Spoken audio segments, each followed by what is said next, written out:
Baik, selamat sore.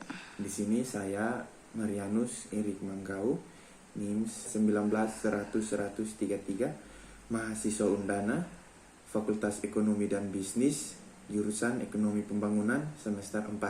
Di sini saya akan sedikit menjelaskan tentang hasil review saya tentang analisis perdagangan Indonesia pasca pemberlakuan ACFTA atau yang biasa kita kenal dengan ASEAN-China Free Trade Area. Di sini saya akan menjelaskan pertama pendahuluannya. Pendahuluannya adalah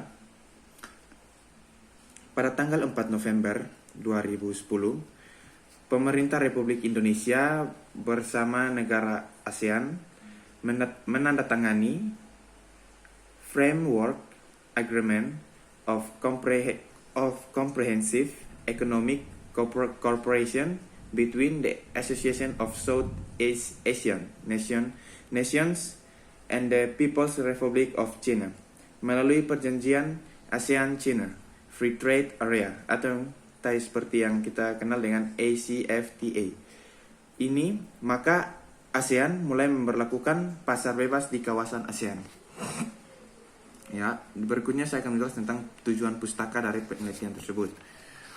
Pandangan internasional sebuah negara dapat ditunjukkan dengan nilai ekspor dan impor dari negara tersebut. Model perekonomian yang meliputi kegiatan ekspor dan impor dinamakan perekonomian 4 sektor atau perekonomian terbuka. Dalam perekonomian terbuka atau perekonomian 4 sektor itu dibedakan dalam 4 golongan, yaitu perusahaan, rumah tangga, pemerintah, dan luar negeri. Di dalam tujuan pustaka juga saya akan menjelaskan tentang teori integrasi ekonomi yang mengacu pada suatu kebijakan komersial atau kebijakan perdagangan secara diskriminatif menurunkan atau menghapuskan hambatan-hambatan perdagangan hanya di antara negara-negara yang saling sepakat untuk membentuk suatu integrasi ekonomi terbatas. Tingkat integrasi ekonomi itu sendiri bervariasi, mulai dari pengaturan perdagangan preferensial yang selanjutnya dikembangkan menjadi pembentukan kawasan atau area perdagangan bebas. Kemudian menjadi persekutuan pabean atau pasar bersama, dan pada akhirnya akan menjurus pada penyatuan ekonomi secara menyeluruh. Di sini berikutnya saya akan menjelaskan tentang metode penelitian. Metode penelitian ini melakukan analisis perdagangan Indonesia dengan pendekatan uji kausalitas. Peneliti melakukan studi empiris dengan sampel penelitian 2 negara atau Indonesia dan China. Pada tahun 1980 sampai dengan 2009, data yang digunakan untuk peneliti dalam analisis ini adalah data sekunder yang diperoleh dari the World Trade Organization atau WTO. Ya, berikutnya saya akan membahas sedikit tentang hasil penelitian itu. Secara teori, pertumbuhan net ekspor dan pertumbuhan ekonomi mempunyai hubungan timbal balik secara positif.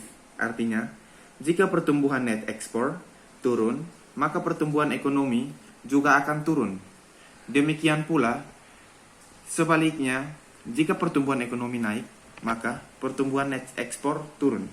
Sedangkan, berdasarkan kausalitas menunjukkan bahwa pada periode 1990 sampai dengan 2009, di Indonesia dan China memperoleh hasil yang berbeda, di mana Indonesia diketahui bahwa pertumbuhan net ekspor mempengaruhi pertumbuhan ekonomi, sedangkan di China ada hubungan timbal balik atau hubungan positif antara net ekspor dan pertumbuhan ekonomi. Dalam hal ini, gross domestic product. Yang keduanya dapat saling mempengaruhi.